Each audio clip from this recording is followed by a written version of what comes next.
નમસ્કાર મિત્રો, સ્વાગત છે તમારું અમારી યુટ્યુબ ચેનલમાં। તો મિત્રો, આજના વિડીયોમાં સ્પર્ધાત્મક પરીક્ષાની તૈયારી કરતા વિદ્યાર્થીઓ માટે એવી અગત્યની યોજના વિશે વાત કરીશું કે જે યોજનાનું નામ છે કોચિંગ સહાય એટલે કે ટ્યુશન સહાય યોજના। આ યોજના અંતર્ગત પરીક્ષાની તૈયારી માટે ટ્યુશન રાખવું હોય તો ₹20,000 ની મર્યાદામાં સહાય આપવામાં આવે છે। યોજના વિશે તમામ માહિતી આપણે એક જ વિડીયોમાં મેળવી લેશું, પરંતુ તે પહેલા વિડીયો ગમે તો લાઈક અને શેર કરી દેજો। ચેનલમાં નવા હોય તો ચેનલને સબસ્ક્રાઇબ કરી દેજો। તો ચાલો મિત્રો, વિડીયોની શરૂઆત કરીએ।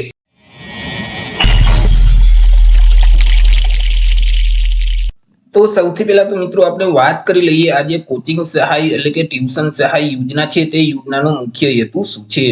તો કે મિત્રો, મૂળ ગુજરાત રાજ્યમાં રહેતા જે વિકસતી જાતિના વિદ્યાર્થીઓ છે તો તે વિદ્યાર્થીઓ યુપીએસસી અથવા તો જીપીએસસી કે એસએસસી છે અથવા તો ગુજરાત ગૌણ સેવા પસંદગી મંડળ કે ગુજરાત પંચાયત સેવા પસંદગી મંડળની કોઈ પણ જે ભરતીની પરીક્ષા છે અથવા તો રેલવે વિભાગ દ્વારા લેવામાં આવતી જે વર્ગ 1, 2 અને 3 ની જે ભરતીની પરીક્ષા છે તો તે પરીક્ષાની પૂર્વ તૈયારી કરી શકે તે હેતુ માટે કોચિંગ સહાય યોજના છે તે ગુજરાત સરકાર દ્વારા અમલમાં મૂકવામાં આવેલી છે કે જે યોજના અંતર્ગત વિદ્યાર્થીઓને કોચિંગ એટલે કે ટ્યુશન માટે સહાય આપવામાં આવે છે।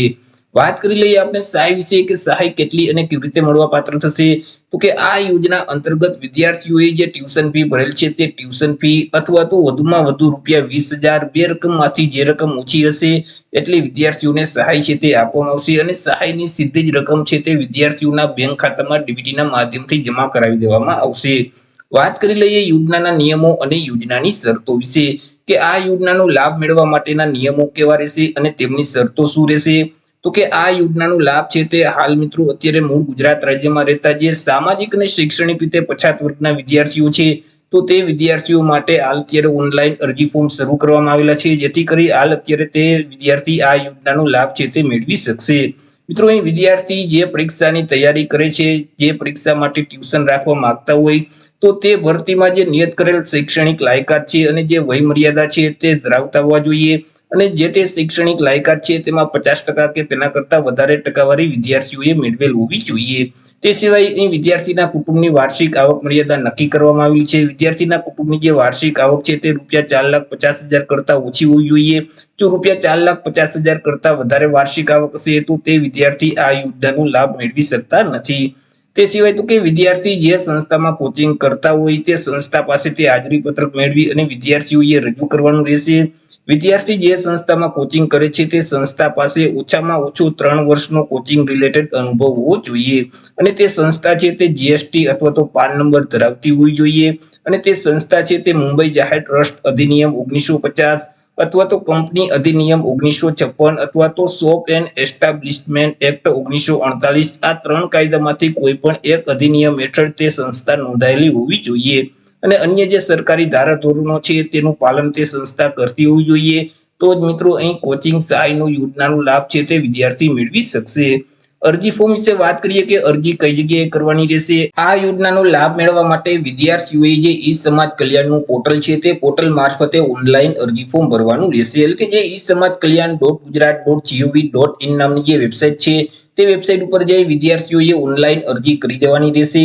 મિત્રો, વર્ષ 2025-26 માટે ઓનલાઈન અરજી ફોર્મ શરૂ કરી દેવામાં આવેલા છે। અરજી ફોર્મ છે તે 1/9/2025 થી શરૂ કરવામાં આવેલા છે। 1/9/2025 થી લઈ અને 15/10/2025 ના સમયગાળા દરમિયાન વિદ્યાર્થીઓએ ઓનલાઈન અરજી ફોર્મ ભરી દેવાનું રહેશે। ઓનલાઈન અરજી ફોર્મ ભર્યા પછી તેની પ્રિન્ટ કાઢી લેવાની રહેશે અને અરજી ફોર્મ ભરતી વખતે જેટલા ડોક્યુમેન્ટ એટેચ કરેલ છે તેની તમામની એક કોપી છે તે અરજી ફોર્મની પ્રિન્ટિંગ સાથે જોડી અને મિત્રો તમારા જિલ્લામાં આવેલ જે જિલ્લા નાયબ નિયામક શ્રીની કચેરી છે અથવા તો જિલ્લા સમાજ કલ્યાણ અધિકારી શ્રીની જે કચેરી છે તે કચેરી ખાતે 31/10/2025 સુધીમાં તમારે અરજી ફોર્મ જમા કરાવી દેવાનું રહેશે। જો તમે 31/10/2025 સુધીમાં કચેરી ખાતે ફોર્મ જમા નહીં કરાવો તો તમને આ યોજનાનો લાભ છે તે મળવા પાત્ર થતો નથી। ડોક્યુમેન્ટ વિશે વાત કરીએ કે કયા ડોક્યુમેન્ટની જરૂર પડશે તો કે વિદ્યાર્થીના આધાર કાર્ડની નકલની જરૂર પડશે, જાતિ કે પેટા જાતિના દાખલાની જરૂર પડશે, ધોરણ 10, ધોરણ 12 અને સ્નાતકની માર્કશીટની જરૂર પડશે જ્યાં સુધી તમે અભ્યાસ કરેલ છે ત્યાં સુધી। ત્યાર પછી રહેઠાણના પુરાવા તરીકે કોઈ પણ એક ડોક્યુમેન્ટ આપવાનું રહેશે। વીજળી બિલ છે, લાયસન્સ છે, ભાડા કરાર છે, ચૂંટણી કાર્ડ છે, રેશન કાર્ડ છે, તેમાંથી કોઈ પણ એક ડોક્યુમેન્ટ રહેઠાણના પુરાવા તરીકે તમારે આપવાનું રહેશે। આવકનો દાખલો છે, બેંક પાસબુકના પ્રથમ પાનાની નકલ અથવા તો રદ કરેલ ચેક છે, જે સંસ્થામાં અભ્યાસ કરવા માંગતા હોય તે સંસ્થાનું નિયત પ્રમાણપત્ર છે, અને મિત્રો જીએસટી નંબર સહિત જે તમે ટ્યુશન માટે ફી ભરેલ છે તે ફીની પહોંચની નકલ છે તે તમારે આપવાની રહેશે. તો અરજી ફોર્મ ભરતી વખતે તમારે આટલા ડોક્યુમેન્ટ અપલોડ કરવાના થશે અને ફોર્મની પ્રિન્ટ કાઢી અને તેની સાથે આટલા ડોક્યુમેન્ટની નકલ છે તે પણ જોડી અને મિત્રો તમારા જિલ્લામાં આવેલ જિલ્લા સમાજ કલ્યાણ અધિકારીની કચેરી અથવા તો નાયબ નિયામક શ્રીની જે કચેરી છે તે કચેરી ખાતે 31/10/2025 સુધીમાં અરજી ફોર્મ જમા કરાવી દેવાનું રહેશે. તો આવી રીતે મિત્રો સ્પર્ધાત્મક પરીક્ષાની તૈયારી કરતા વિદ્યાર્થીઓ માટે અગત્યની યોજના કહી શકાય કોચિંગ સહાય યોજના, કે જે યોજના અંતર્ગત ટ્યુશન માટે વિદ્યાર્થીઓને ₹20,000 ની મર્યાદામાં સહાય આપવામાં આવી છે. તો આશા રાખું છું વિડીયો પસંદ પડ્યો હશે. વિડીયો પસંદ પડ્યો તો લાઈક અને શેર કરી દેજો. ચેનલમાં નવા હોય તો ચેનલને સબસ્ક્રાઇબ કરી દેજો. ફરી મળીશું એક નવા ટોપિક સાથે એક નવા વિડીયોમાં. ત્યાર સુધી જય હિન્દ, વંદે માતરમ.